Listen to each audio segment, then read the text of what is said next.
बिस्मिल्लाहिर्रहमानिर्रहीम। अस्सलाम वालेकुम। मैं हूं आपका मेज़बान शरफकन गुलजार। नाज़रीन, आज के प्रोग्राम का आगाज़ इन अशार के साथ करना चाहता हूं। आज दिल बहुत उदास है, आज लब भी खामोश है और रूह बे आवाज़ है रगों में दर्द रवां दवा, आंखें अश्क बार हैं, चंद तल्ख सवाल हैं, चंद तल्ख सवाल हैं।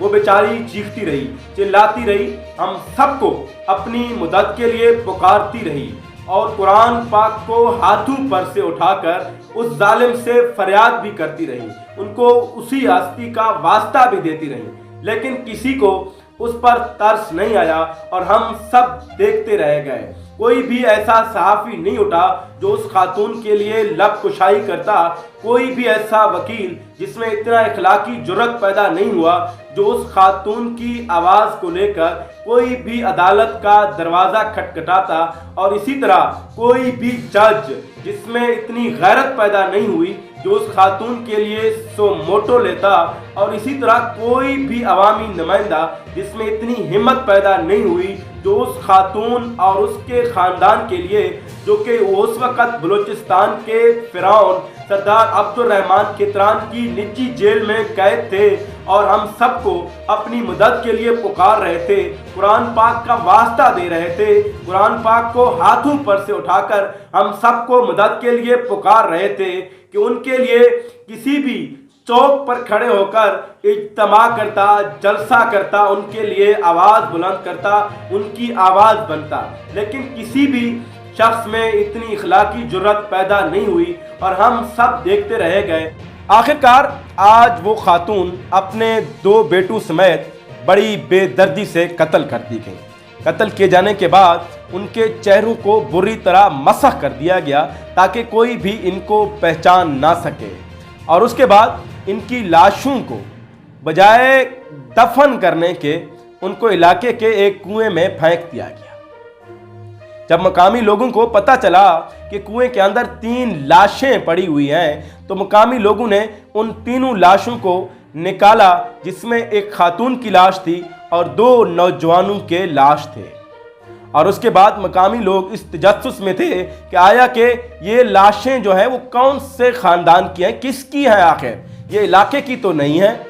और उसके बाद मालूम हुआ, खान मोहम्मद मरी ने इस बात की तस्दीक की कि ये जो लाशें हैं उनमें एक उनकी बीवी की है और 2 उनके बेटों की हैं, और ये तीनों अफराद सरदार अब्दुर्रहमान केतरान की निजी जेल में कैद थे। ये गुज़िश्ता कई सालों से वहाँ पर सज़ा काट रहे थे बेगुनाह। तो जी नाजरीन, ये वही ख़ानदान है जिसके लिए ये खातून ना सिर्फ खुद आवाज़ बुलंद करती रही, बल्कि खान मोहम्मद मरी क्वेटा, लाहौर और उसके बाद इस्लामाबाद के प्रेस क्लब के सामने अपना एहतजाज भी रिकॉर्ड करवाता रहा, लोगों को इंसाफ के लिए, अपनी मदद के लिए पुकारता भी रहा, लेकिन कोई भी उस बेचारे की मदद के लिए नहीं पहुंचा।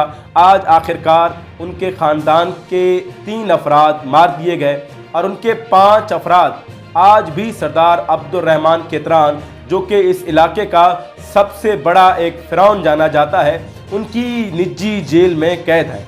लेकिन डीपीओ बारखान में इतनी जुर्रत नहीं है, इतनी हिम्मत नहीं है कि वो जाए अब्दुर्रहमान केतरान के उस निजी जेल पर जाकर रेड करे, जहां पर जो बाकी मजलूम ख़ानदान के लोग कैद हैं उनको रिहाई दिलवा सके।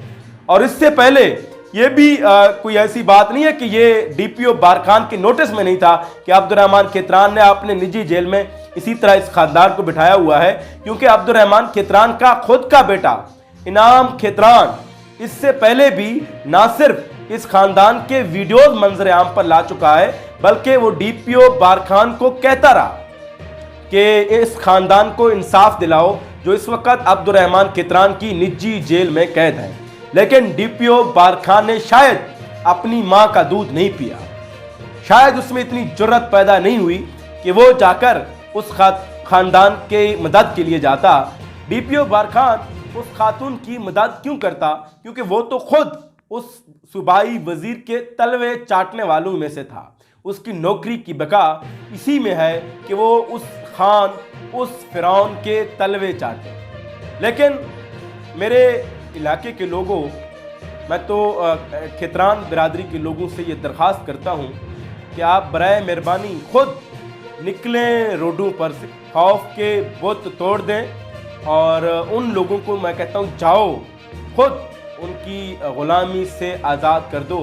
अगर आप खुद चाहते हैं कि आपके इलाके में ये जुल्म हमेशा के लिए मिट जाए।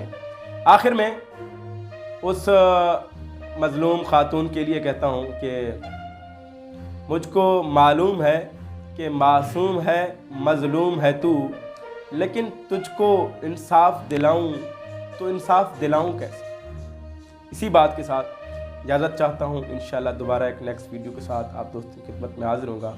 तब तक